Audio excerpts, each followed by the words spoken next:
Just hit a button, Morty. Give me a beat. Oh man, okay, alright,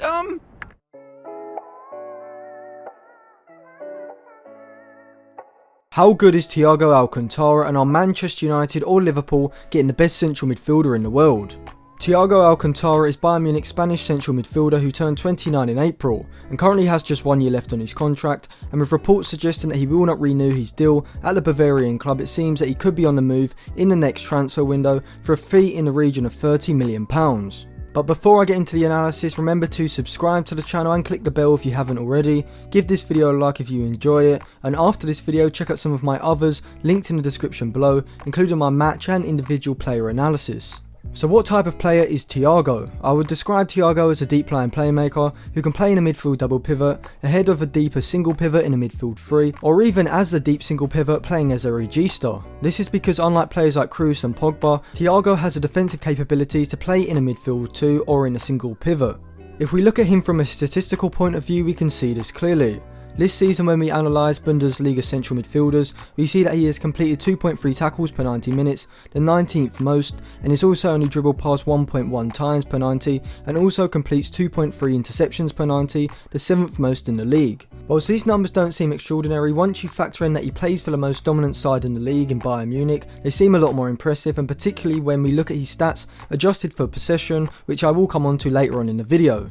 He reads the game well, which allows him to position himself to make these interceptions, but is also an industrious midfielder, being able to put in tackles that other creative midfielders aren't able to do. These assets combined with his world-class on-the-ball ability is what makes him so good. He is a world-class long passer, able to switch the ball from deep areas into advanced positions with one swing of his boot. Here against Tottenham, he picks up the ball in the defensive third, and with one long pass over the back line releases Gnabry in a one-on-one position from where Bayern Munich score a goal, from having the ball in their defensive third a few moments before, showing how great an offensive weapon THIAGO's long passing can be. He is also very good when under pressure with his back to goal, which is a weakness of Pogba's that I analysed in my video looking at Manchester United versus Southampton. When THIAGO receives the ball here, he's instantly pressurised as Hoffenheim's front four pressing line squeeze the play. THIAGO uses his trademark faint body movement where he looks like he's receiving the ball straight on before quickly diverting away from the pressing player.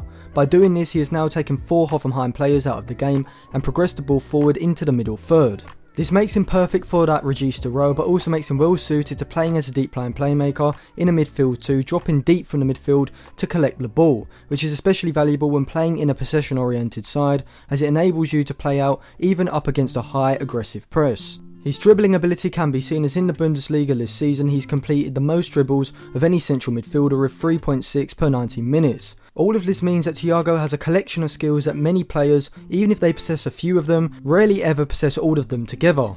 For example, while Sergio Busquets is excellent at receiving the ball with his back to goal and bypassing a pressing player with a pass or a swivel on the ball, he doesn't possess the same dynamism that THIAGO has to dribble away from a player and move out of the defensive third, then allowing him to make an instant long pass. THIAGO's ball control and composure in the centre of the field is also exceptional, with the game against Chelsea being a great example.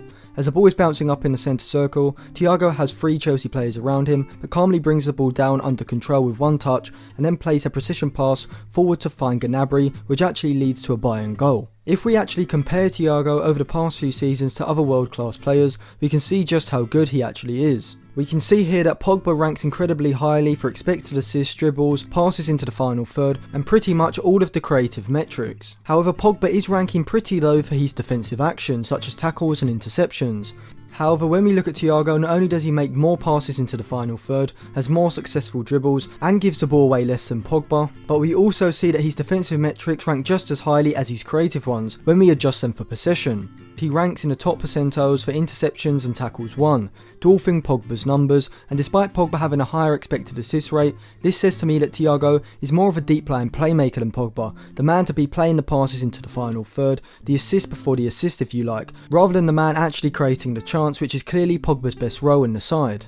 But if THIAGO leaves Bayern this summer, who should be interested and where would he fit in best?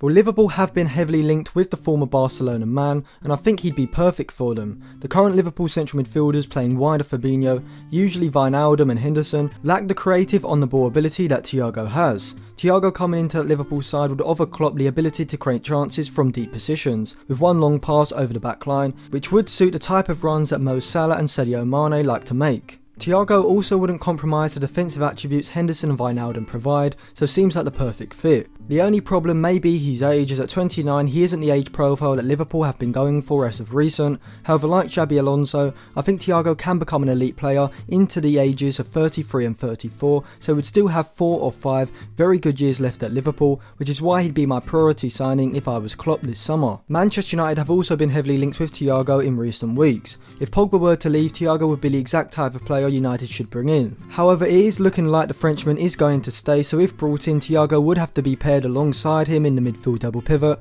of a 4-2-3-1. I think a ball winner like Ndidi would be more suited to playing alongside Pogba, though I do think that because THIAGO is so good and is available, United should make a move for him. He could be used as a player who drops deep to collect the ball off the centre backs and then looks to progress the ball forward to the players on the flanks or the players sitting between the lines. The only thing is that THIAGO is 29 and this Manchester United side seems to be building to peak in around 2 or 3 years time, so it may be a better long-term strategy for United to go for a younger player to fill that spot next to Pogba. Chelsea I think would be the only other club that would make sense for THIAGO to move to. He could come in to play in Jorginho's role and would be a massive upgrade, not just defensively, which is Jorginho's main weakness, but also in possession, as THIAGO is undoubtedly world class. PSG would also probably be interested, but I think THIAGO is set on a move to the Premier League, so I don't think they'd be an option that he'd consider. In terms of rating THIAGO, I would give him an 8.9, which is at the top end of the world class bracket and just below the legendary class bracket, as I do believe he alongside Toni Kroos is currently the best central midfielder in the world, and playing as a deep line playmaker in midfield too, I would even put him ahead of the German because of his defensive attributes. He is obviously at his peak age right now, so you would assume that he isn't going to improve a lot, but I could see him having a renaissance as the likes of Xabi Alonso and Andrea Pirlo did into their 30s, which is why I'd give him a potential ability rating of 9.2. So I think Liverpool would be the club that would suit THIAGO the best, but if I was Chelsea or Manchester United, I would also look to make a move for the Spaniard as well. So thank you for watching. If you enjoyed that video, remember to give the video a like, subscribe to the channel and click the bell, and check out some of my other videos linked in the description below.